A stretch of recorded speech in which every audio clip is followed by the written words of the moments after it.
Hello my dear students, आपका स्वागत है हमारे यूट्यूब चैनल ऑलवेज न्यू 142 पर। तो मैं राकेश कुमार।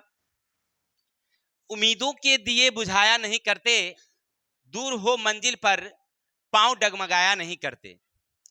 हो दिल में जिसके जज्बा मंजिल छूने का, वो मुश्किलों से घबराया नहीं करते।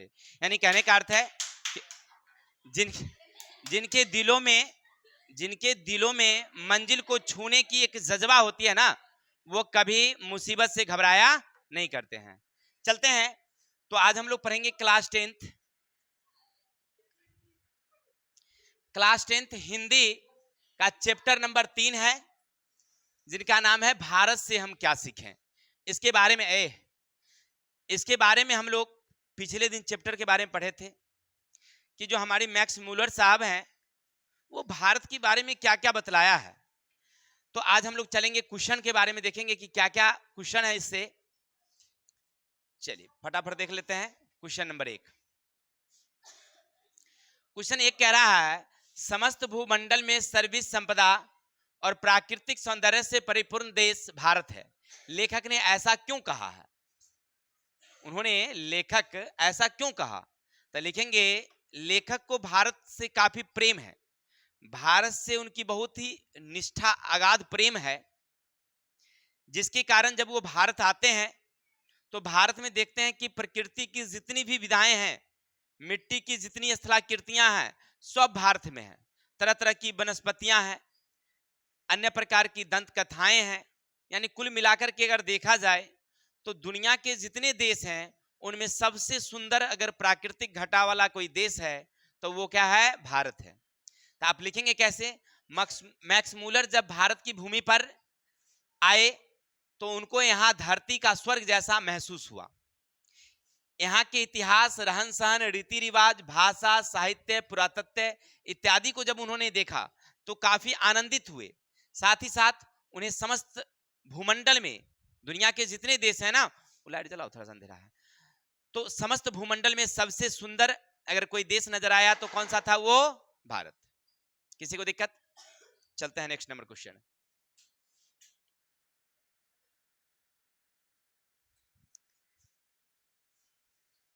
लेखक की दृष्टि में सच्चे भारत के दर्शन कहां हो सकते हैं और क्यों?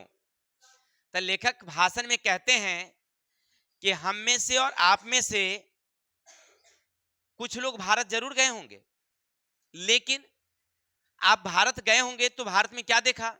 मुंबई शहर गए होंगे, कलकत्ता गए होंगे, दिल्ली जैसे शहरों में गए होंगे, नहीं मद्रास गए होंगे, दिल्ली तो नहीं, मद्रास की बात करते हैं, मद्रास गए होंगे।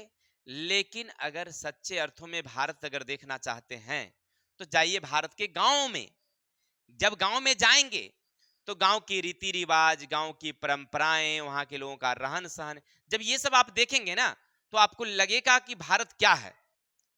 क्योंकि शहर तो आधुनिकता का एक जगह है, जहां पर दुनिया के देशों में जो आधुनिकता आपको देखने को मिलेगी वही चीज आपको कहां मिलेगी? शहरों में मिलेगी। तो आपको कुछ नहीं फर्क पड़ेगा। आप चाहे इंग्लैंड में रहिए, चाहे भारत के मुंबई में रहिए, आपको लगेगा कि सब कुछ सेम सेम है। लेकिन जब आप गांव में जाएंगे तब आपको डिफरेंस लगेगा कि नहीं, भारत कुछ चीज है। ऐसा कह रहे कौन?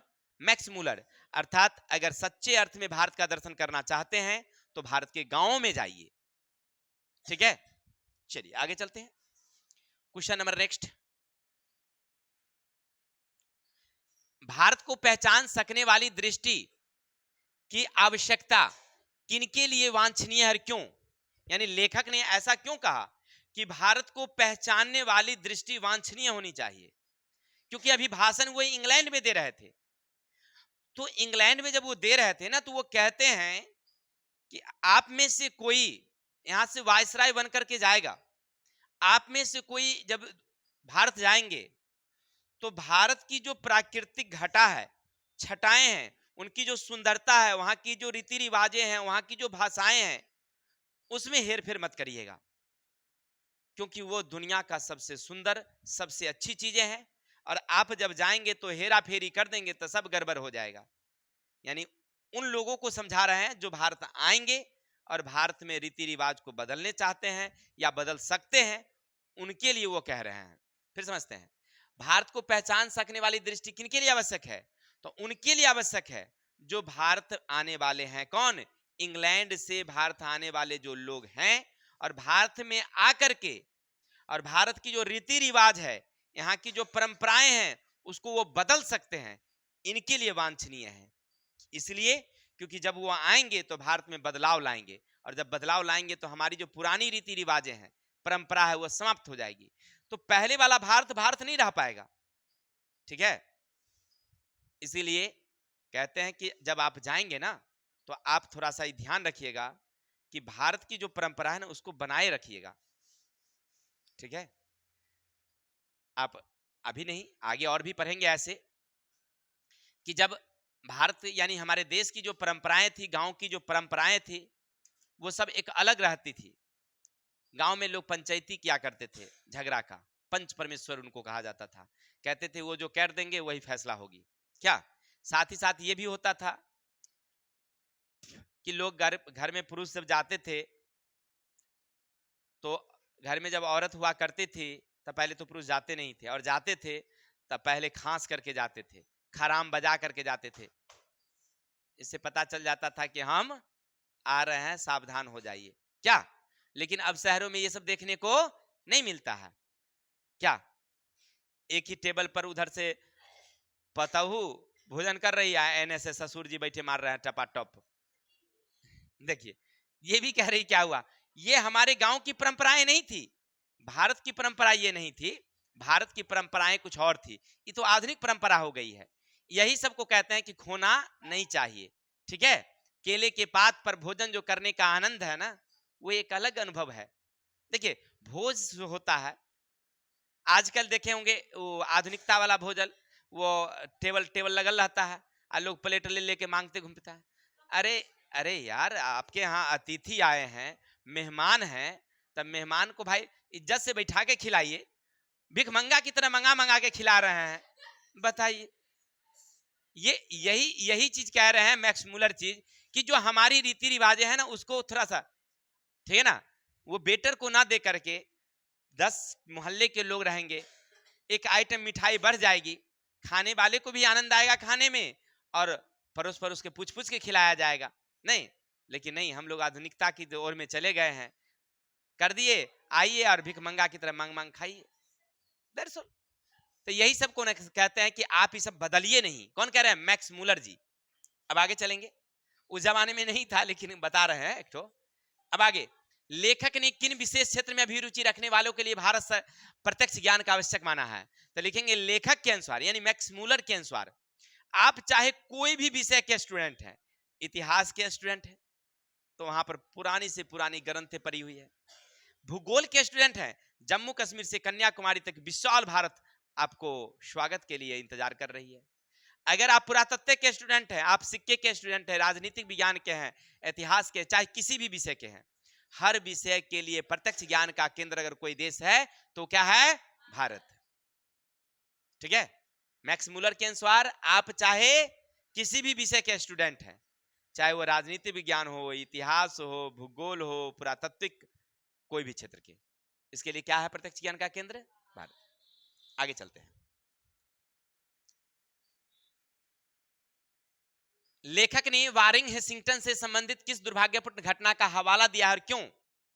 तो लेखक यानी मैक्स मुलर साहब कहते हैं कि एक बार की बात है जब हमारे भारत के वायसराय थे वारेन हेसिंगटन, उनको वाराणसी यानी काशी में 172 दारिस नामक सोने के सिक्के मिले थे। उन्होंने इंग्लैंड सरकार को गिफ्ट स्वरूप भेज दिया था कि जब वहां भेजेंगे तो हमारा मान सम्मान बढ़ेगा।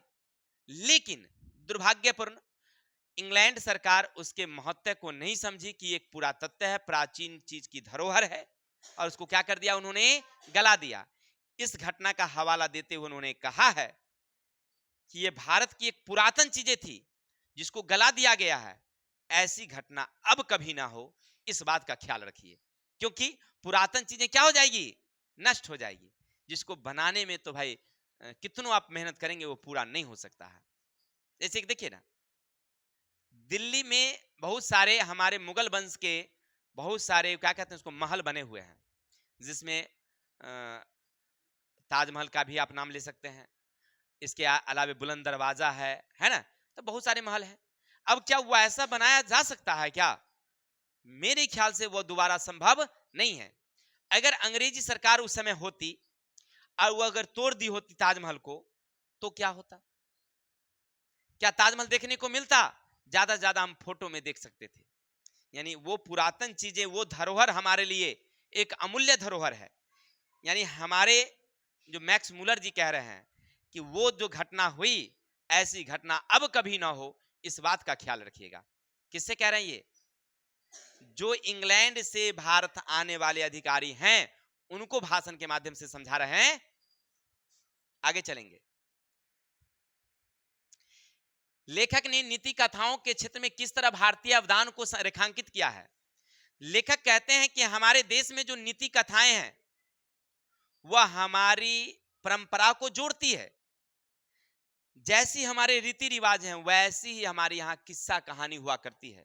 लोग किस्सा कहानी सुनते हैं और उसके हिसाब से रीति रिवाज अपनाते हैं, या जो रीति रिवाजें हैं उसी हिसाब से लोग, क्या है, यहाँ के लोगों की दंत कथाएं, नीति कथाएं हैं।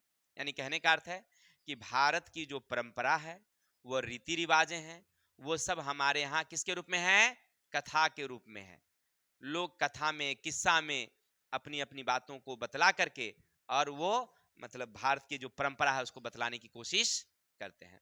या गाना में भी होगा, बहुत तरह की गाना सुनते हैं ना, वो गाना में भाव झलकता है हमारे यहाँ की परंपरा का, रीति रिवाज का। क्या? जैसे हमारे यहाँ बाराती आवे, गाना होती है, औरतें लोग गाती है, वो हमारे यहाँ की क्या है? एक परंपरा है। क्या देखे होंगे? खाना खाता है तो अब समधी बेचारा को तो खूब गाली ना, क्या कहते हैं? बताइए, थोड़ा सा गाना सुनाइए, आरती बताइए तो। समधी के 3 बहनियां, तीनों चलिए आइए किताब की ओर। कहने का अर्थ है तो कहने का अर्थ है कि ये क्या है? हमारे यहाँ परंपरा है। देखिए, हम लोग तो जाते हैं ना, तो हम कहते हैं भाई गाली दीजिए तब मजा आएगा। मजा बिना भाई गाली नहीं दीजिएगा तो मजा कैसे आएगा बाराती में? क्या क्या होता है कि नहीं होता है? बहुत आदमी मार करने के लिए भीड़ जाता है। हम लोग कहते हैं भाई यही तो आनंद है, ये हमारी क्या है? एक प्रकार की मतलब वो ना परंपराएं हैं, रीति रिवाजें हैं, ये होना चाहिए। समझे? हम लोग गए रिलेशन में, गए तिलक में थे, बैठे हुए, औरत लोग उधर 20-25 औरतें बैठी हुई थी, या सब टुकुर टुकुर देख रही थी। हम के लिए बताइए, किसी को गाली उली नहीं देने आता है, गाना उना नहीं आता है, अरे कुछ दीजिए आशीर्वाद, तब ना मजा आएगा भाई। तब औरत सब माइक मंगवाई, तब शुरू की, बताइए। हाँ दी, तब हम लोगों को लगा कि अब कुछ हुआ भाई। मजा आता है भाई। अरे कुछ होगा उसे, देखिए गाली उसके देने से कुछ होता है, थोड़ा सा मनोरंजन होता है, शांत माहौल को थोड़ा सा मूड बना देता है वो। चलिए आई किताब की ओर। भारत के साथ यूरोप का व्यापारिक संबंध प्राचीन काल से प्रमाण के उल्लेख। देखिए लेखक कहते हैं, सुनिएगा क्वेश्चन नंबर आगे, भारत के साथ यूरोप के व्यापारिक संबंध। तो लिखेंगे, लेखक कहते हैं कि हमारा संबंध, यानी भारत का संबंध और यूरोप का संबंध आज से नहीं है, काफी प्राचीन काल पहले से है। ये बातें बाइबिल में लिखी हुई है, बाइबिल पढ़िए, उसमें देखिए, किताब है। ईसाई धर्म का जो धर्म ग्रंथ है, जैसे हमारा रामायण है, इस्लाम का कुरान है, ईसाइयों का बाइबिल है।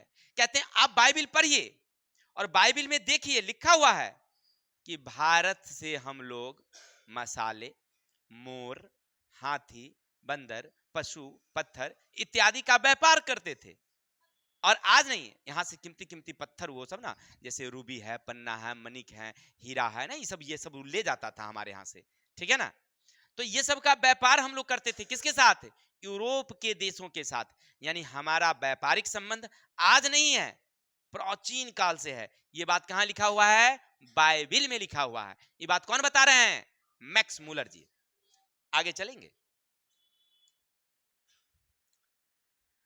भारत कि ग्राम पंचायतों को किस अर्थ में और किसके लिए लेखक ने महत्वपूर्ण बताया है? तो लेखक कहते हैं कि अगर आप राजनीतिक विज्ञान में रुचि रखते हैं, किसी तरह की आपके पास समस्या है, उसको कैसे सुलझाया जाए, अगर ये सुलझाना चाहते हैं आप, तो चले जाइए भारत के गांव में। गांव में देखिए कैसी वहां के लोगों परंपराएं हैं कि आपस में बैठ के कोई समस्या को कैसे सुलझाते हैं। यानी वहां की जो पंचायती व्यवस्था है ये बहुत ही सुंदर व्यवस्था है। और ये किसके लिए बताते हैं? क्योंकि हम लोग आधुनिकता में कोर्ट कचहरी में जाते हैं, फैसला करते हैं, लेकिन वो फैसला सही नहीं है। ये बात कौन कह रहे हैं? मैक्स मुलर जी। अगर अपनी समस्याओं को हल करना चाहते हैं तो कहां जाना है आपको? भारत के गांव में, और वहां पंचायत में। देखिए नंबर नेक्स्ट, धर्मों की दृष्टि से भारत का क्या महत्व है? तब भारत में धर्मों की दृष्टि से बड़ा महत्व है, क्योंकि भारत एक धार्मिक देश है और यहाँ के लोग धर्म के नाम पर मर मिटने के लिए तैयार हैं। अभी सरकार देखिए भाई, इतने करोड़ आबादी हिंदू है, फिर भी कुछ लोगों में यानी 2 या 3% इस्लाम है, बाकी 98-97% हिंदू है। फिर भी कह रहा है हिंदुत्व खतरे में है, हिंदुत्व खतरे में है। क्या हिंदू मर गया है क्या? ये धर्म के नाम पर रोटी सेका जा रहा है। जब ये चुनाव होती है, एगो धार्मिक घटना हो जाती है, बताइए भाई, ये घटनाएं होती है, यानी हमारा देश जो है ना वह धार्मिक है, क्योंकि हमारे नेता भी जानते हैं कि धर्म के नाम पर रोटी सेका जा सकता है। पलट दो रहने मुझे एक बारी, इस साल अगर धर्म के नाम पर हो गया, अगला साल है पलटी मार दो। समझ रहे ना? यानी कहने का अर्थ है कि हमारे देश के लोग बहुत ही धार्मिक है, धर्म में विश्वास करते हैं, धर्म के नाम पर मर मिटने के लिए तैयार है, और धर्म के नाम पर हमेशा सच्चा बोलते हैं। क्या जी? ये खूब गलती की है। इसको कहा जाए कि तनी भगवान के नाम लेकर के तनिए सा कसम खाइए, शक पका जाएगी, ओह अब तो हम फंस गए। सही बोलेगी वहां पर। कहने का अर्थ है कि भारत के लोग धार्मिक विश्वास के हैं, वो धर्म के नाम पर मर मिटना चाहते हैं। किसी को दिक्कत? चलते हैं आगे। चलिए, तो हम लोग 9 तक देख लिए थे, अब थोड़ा सा 10 देख लेते हैं क्या कहता है। देखिए भारत किस तरह अतीत और सुदूर भविष्य को जोड़ता है। भारत की जो परंपराएं हैं ना बुआ जी, वो एक बड़ा अनूठा परंपरा है। कुछ आधुनिकता बात को भी रख लेता है, आज जो पुरानी की बात है ना, अच्छा ओकरो रखता है। यानी पुरानी बातें और नई बातें, सुदूर और अतीत दोनों को जोड़ता है। अब कहिएगा कैसे? तो देखिए हमारी भारत की परंपरा जो होती थी, वो शादी विवाह का एक अलग परंपरा हुआ करता था। लोग बैलगाड़ी में जाते थे, ठप्पर वाली उहार वाली जो बैलगाड़ी होती थी, क्या जैसे मान लीजिए अपने गांव की जो महिलाएं जब जाती थी या आती थी, बैलगाड़ी पर उहार लगा करके, बंद करिए लाइट कट गया, बंद करिए उसको, पंखा बंद करिए। तो वो जो है ना क्या करते थे, आते थे।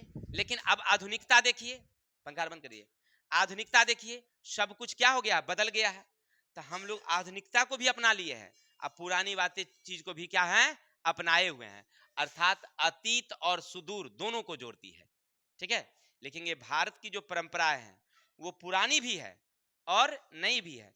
जो पुरानी अच्छी परंपरा है उसे भी हम अपनाए रखते हैं, और जो नई है उसे भी हम क्या करते हैं, अपना लेते हैं। अर्थात हमारे यहाँ सभी जो पुरानी बातें हैं, कानून है, व्यवस्था है, उसको भी हम अपनाए हुए हैं। हमारे यहाँ अभी भी पंचायत है, ओकरा से फैसला ना होता है तभी भी कोर्ट में जाते हैं। अर्थात प्राचीन और सुदूर दोनों को क्या करते हैं, जोड़ते हैं। ठीक है? मैक्स मुलर ने संस्कृत की कौन सी विशेषता का महत्व बतलाया है?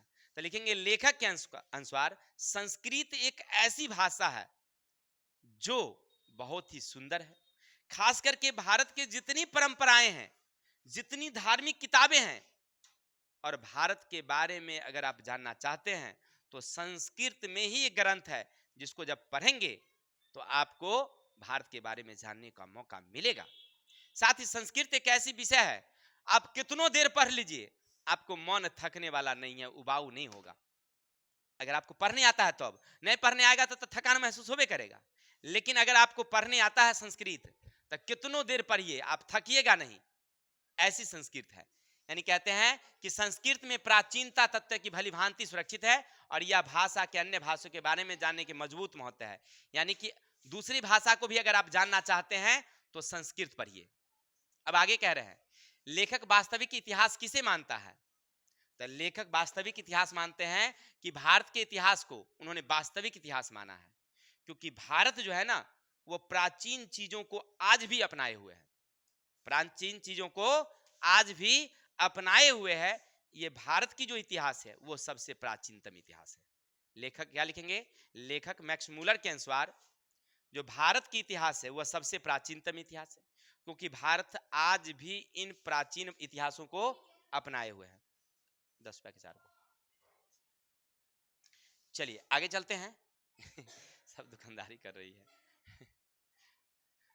आगे चलते हैं। देखिए, संस्कृत और दूसरी भारतीय भाषाओं के अध्ययन से पाश्चात्य जगत को प्रमुख लाभ क्या हुआ? देखिए, संस्कृत पढ़ने से या भारत के अन्य भाषा पढ़ने से दुनिया को क्या लाभ मिला? भारत के बारे में जानने का मौका मिला। अंग्रेजी आप नहीं पढ़ते तो इंग्लैंड के बारे में आप जानते नहीं ना जानते। संस्कृत पढ़िए तो भारत के बारे में जानने का मौका मिलेगा। लेखक कहते हैं, लिखेंगे, लेखक मैक्स मूलर कहते हैं कि संस्कृत या अन्य भारतीय भाषा पढ़ने से हमें भारत के बारे में जानने का एक अच्छा मौका मिला है। भारत की क्या परंपरा है, वहां के लोग किस तरह से रहते हैं, अपनी समस्याएं कैसे हल करते हैं, अगर इसके बारे में आप जानना चाहेंगे तो पहले भारत की संस्कृत और वहां की जो अन्य भाषाएं हैं उसको पढ़िए, तब आप भारत के बारे में जानेंगे। बोलो 1 मिनट रुकने के लिए। आगे है, लेखक ने भारत के लिए नवागंतुक अधिकारी को किसकी तरह सपना देखने के लिए प्रेरित किया है? देखिए, नवागंतुक अधिकारी का मतलब हुआ कि वे लोग जो भारत में वायसराय बनकर के आ रहे हैं, माने यहाँ का जो गवर्नर जनरल होता है अंग्रेज बा, ओकरे जब आ रहे हैं तो कहते हैं कि आप ना विलियम जोन्स की तरह सपना देखिएगा। अब कहेगा सर विलियम जोन्स कौन थे? तो एक मतलब यूरोपीय लोग थे, जब भारत आए थे ना तो पढ़ने के लिए आए थे भारत। किसके लिए आए थे? पढ़ने के लिए आए थे। यहाँ आए, उतर करके भारत के जंगलों में, भारत के गांवों में घूम घूम करके भारत के बारे में सीखे जाने। ठीक है, कौन सीखे ये बात? William Jones. तो अब भाषण में वो कह रहे हैं कि देखिए, आप लोग जब जाइएगा ना यहाँ से वायसराय बन करके या अधिकारी बन करके कोनो, तो आप ना विलियम जोन्स के बारे में जानिए और उन्हीं की तरह भारत को समझिएगा, ना कि भारत को समझिएगा कि कोई देश ऐसा है जिसको नोच खरोच के खा गए। ऐसा मत करिएगा। भारत की जो मिट्टी है, वहां की जो गुण है, उसको आप बनाए रखिएगा। ये कह रहे कौन? Max Muller. तो लेखक भारत के लिए किस नवागंतुक अधिकारी को किसकी तरह सपना देखने के लिए कहा है? तो विलियम जोन्स की तरह। क्यों? क्योंकि विलियम जोन्स ने भारत में आया और यहां से बहुत कुछ सीख करके आज दुनिया के देशों में गया है। तो वैसे ही कहते हैं कि आप भी जाइए, उन्हीं की तरह सपना देखिए, उन्हीं की तरह सीखिए। किसकी तरह? विलियम जोन्स की तरह। चलिए लास्ट क्वेश्चन है हमारा। लेखक ने नया सिकंदर किसे कहा है? तो लिखेंगे, नया सिकंदर कहा है नवागंतुक जो अधिकारी हैं, नवागंतुक अधिकारी हैं उसे कहा है नया सिकंदर। उन्होंने कहा है। ऐसा कहना क्या उचित है? तो हाँ उचित है, क्योंकि भारत तो उसके हाथों में होगा। अगर हम भारत का वायसराय होते तो क्या होता? भारत हमारे अधीन होता, हमारे हाथों में होता, हम जैसा चाहते भारत को ऐसा बनाते। इसीलिए उन्होंने कहा है नया सिकंदर कहा है। ये कहना बिल्कुल उचित है, क्योंकि जो अधिकारी होते थे वो उनका भारत उनके हाथों में, वो जैसा चाहते भारत को ऐसा कर सकते थे। किसी को दिक्कत? चलिए, तो आज के लिए इतनी ही। थोड़ी सी समय का दिक्कत है, इसीलिए थोड़ा जल्दी जल्दी खींच दिए हैं। कल मिलते हैं नेक्स्ट वीडियो के साथ। तब तक के लिए हंसते रहिए, मुस्कुराते रहिए। जय हिंद, जय भारत।